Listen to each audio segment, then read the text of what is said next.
Additionally, it looks as though she was in a barn and she was wearing a black dress. Every picture, she looks like she's backing away.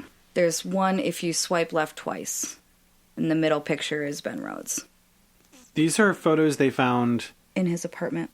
Oh, that just gave me goosebumps. Mm-hmm. Oh, no. That's not okay. Like I said, the pictures of the person that they eventually determined to be Regina were found and verified. And it looks like she's terrified and backing away from him. Her hair has clearly been cut. But on the same roll of film that they found a picture of another woman, but her hair was very long. There are a lot of pictures of women both with long and short hair. And sometimes just random people that were driving by, I guess. Like, I guess if they were in a convertible or something, he'd be like, girl, let's take a picture of them. Mm-hmm. Or, maybe to just, try to use up the roll to be able to get it done so you can develop it. Right. They researched the apartment after finding these photos and having a more clear tie to her, and were able to find a black dress that forensics later confirmed was the one that she was wearing in that picture. Cotton fibers that were found by her were also 100% confirmed to be consistent with the bloody towels he had in his apartment, but once again, they're super common. The pressure started to get more and more heightened because the evidence didn't look like it was enough to convict him fully, and it was getting down to him being released in about 3 months and being back able to work again and be on the road again and do his little duty of being a terrible monster. The owner of the trucking company that Rhodes had worked for before had come into the police station, and he had given them logs and an ID number for the old truck that Rhodes had been driving. Mm-hmm. He also gave fuel receipts that, as the police were kind of collecting the dots with his mileage logs, with his fuel receipts, they start seeing a pattern of bodies across the country. And in addition to that, they were able to confirm that the calls that were made to Regina's parents were made at fuel stops that he had submitted receipts for. Obviously, Regina's mother had put her number on all the flyers, right? But her dad didn't do the same thing. He had an unlisted number and was in no phone book, no nothing. There'd be no way that he would have some sort of ability to be called by some rando, no one, which was kind of screwing them up a little bit. And it was another pass through his apartment that showed a very tiny spiral notebook that, as they opened it, it turned out to be Regina's. And the whole first page is super important numbers and addresses that you would probably need to know. And then a number of other notes, but in there is where her dad's phone number, her mother's phone number, and a number of other people's phone numbers that she needed to care about, which my parents made me do when I was younger as well. While flipping through the book, find something that's clearly not written in her handwriting. And they believe that it was made by Rhodes himself. It's in the back, and it says, quote, "Ricky is a dead man." It is written with dripping letters that look like, I don't know. Honestly, when I was looking at it, it's like one of those stupid things that you would see a kid that's trying to be edgy in your freshman year of high school, drawing sort of the way that they would draw something and be like, look, I'm super dangerous. Which sometimes there, let's just be fair, but he is a grown-ass adult that's drawing things like this. There are 50 bodies that may match his timeline of moving across the country based on his fuel reports and his mileage logs. They managed at this time also to find the old truck that he used. It had gone through several hands. It had been steam cleaned, but luckily, some of the evidence had survived even though it was repainted as well. They found a hair that matched Regina's, just a singular very long hair, and then a very small print on an unused part of the car, but these didn't really prove anything except for that she was in that truck at some point in time when he owned it. You know what I mean? Yeah, because they need to prove that he killed her. Correct. They served him another warrant to try to prompt a confession. He was, quote, smug, and he thought that he could beat the conviction because normally the people that he preyed on were considered weak or kind of the undesirables of society, so they didn't really think that police were going to be like as diligent about finding the person who would have killed them as they were being with him. Eventually, his attorney accepted a plea where Rhodes would plead for first-degree murder and life imprisonment. The woman that was on the same roll as Regina, because the police were trying to find anything to like absolutely make everything stick, was released out into the public. Eventually she saw it on Facebook and apparently was sitting with her boyfriend at the time and was like, hey man, that's me.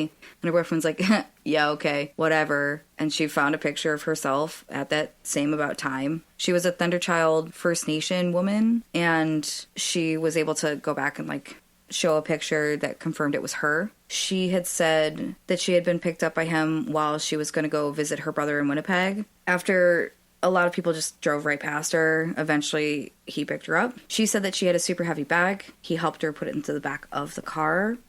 And as she was getting back into the cab, he took her photo real quick. And she said, what'd you do that for? And he goes, well, it's in case you, like, do something weird or, like, try to beat me up or rob me or something like that, then I can just give this to the police. Which, fair, that makes total sense. But also, you a crazy murderer, man.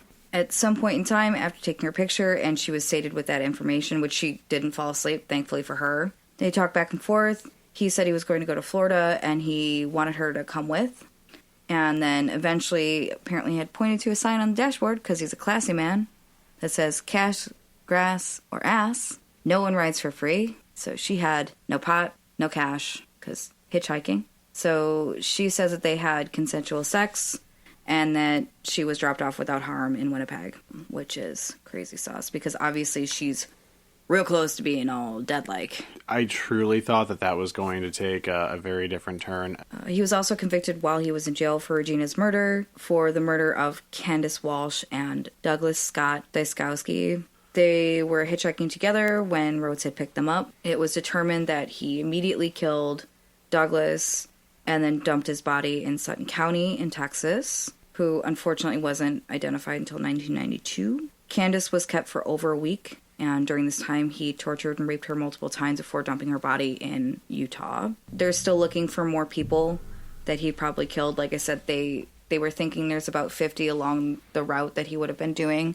And as he's been in prison, like most people have, he's insinuated that he's killed more people than who he's convicted for. Albeit he still is pretty aggressive, but that he didn't do it even though he confessed to it. He is serving at Menard Correctional Center in Chester, Illinois. He thankfully will never be out. People aren't really sure if he's killed those 50 other women because they now, seeing his pattern, think that he may have been active between 1975 and 1990. So that gives him 15 full years, which he said to one of the women that survived, that he'd been doing it for 15 years. It doesn't seem like something that he just decided to do one day and just stopped at a 14-year-old girl and a woman and her husband, you know? So the last thing I have is a letter that was sent in March of 1991 to the Illinois State Police from Regina Walters' mother. Dear Sir, in September 1990, the police in Illinois found the remains of Regina K. Walters. She disappeared February 3rd, 1990 from Pasadena, Texas. She was only 14 years old at the time and my only daughter. At this time, the police have not yet brought to justice the person who has done this to my child. Even though we did not live in Illinois, this case should still be kept open. No child's death should be given up. It could happen again. At that time, the police in Illinois asked us to keep this out of the media. We have done that and more. Just because you haven't heard from us doesn't mean that we don't care. We were trying to give you the time to find Regina's killer. Please don't give up. What if it was your children? You couldn't rest knowing that there's someone out there that took someone you loved, and don't ever think that we didn't love Regina because she was very much loved. So please don't quit looking for the killer of Regina K. Walters. Sincerely, Carolyn S. Walters. So that's the super terrible story of the truck stop killer and the death of Regina Walters. And my death, because now I'm dead inside. I'm very sad. I'm sorry. It was very sad. It was a really good story, though. That is really interesting. And also, I mean, hey, thanks, Leah, for the suggestion. Yeah, thank you. I hope you got a little bit more information on it, because that was the goal for you. Because we like you and stuff. We want to do right by you. So now that my part of the horror is over, can you tell me some possibly more fun horror with better ha-ha chains and not scary, sad chains? I mean, there are some, because, you know, hauntings oftentimes come from with horror. sad death. Yeah. There's some sad things in mine, but it's nowhere near the level of horror that happened in yours. Good. Well, I shouldn't say that. There is a level of horror because part of it does have to do with slavery because it's the South, which is horrible, but it's not the truck stop killer. So, and it's a little bit of a bigger haunting that I think I'm sure already know about. Lots of people know about it, but I'm doing it. Okay. So today we're going to talk about the Myrtles Plantation. Cool. Yes, which I know that you know what this is. I do. And almost researched it, but thankfully I didn't. I've really, for a super long time wanted to go here. I still want to go here. Located in St. Francisville, Louisiana, the Myrtles Plantation has been a popular tourist destination for decades. Yep. It boasts a 125-foot-long veranda adorned with intricate ironwork. Mm-hmm. The French chandelier inside is made from baccarat crystal and weighs more than 300 pounds. Jeez.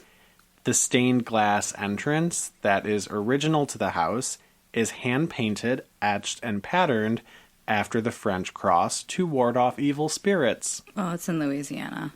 Mm-hmm. Yes.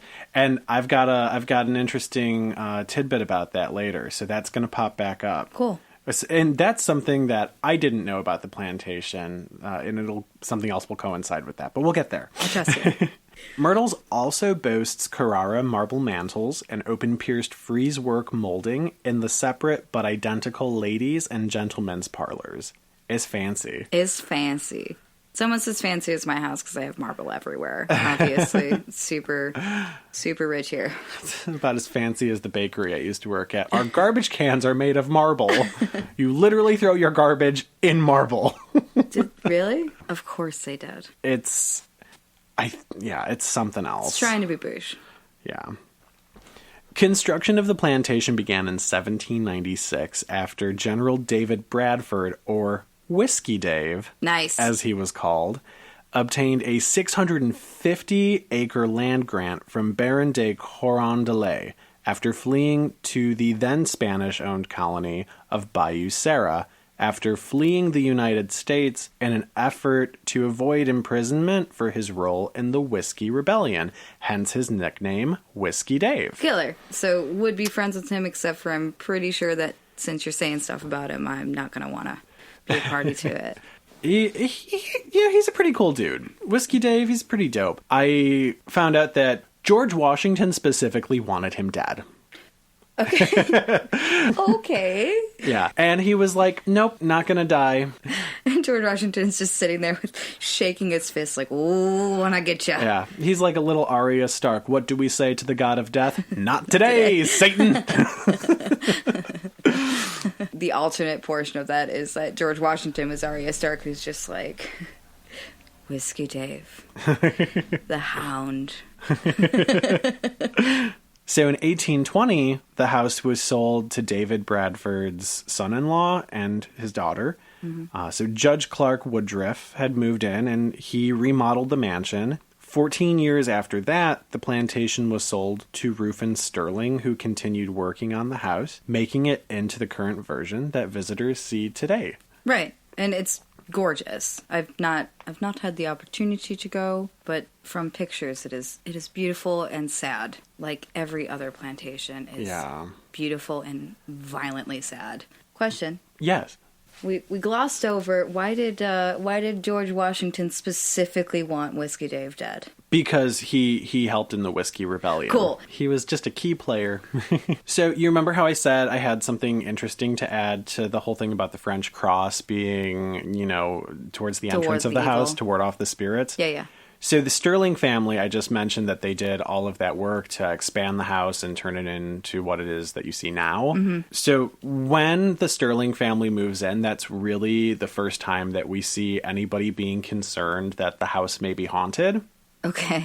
Because when they went ahead and did all of these renovations and additions to the house, they made sure that French cross stained glass was there to ward off the evil spirits, so that was them. But they also did something very interesting. They had all of the locks installed upside down to confuse any sort of ghosts or evil spirits that would try to make their way into the home. Got it. Which, funny enough, is kind of like what they would do for like the vampire funerals, how they'd send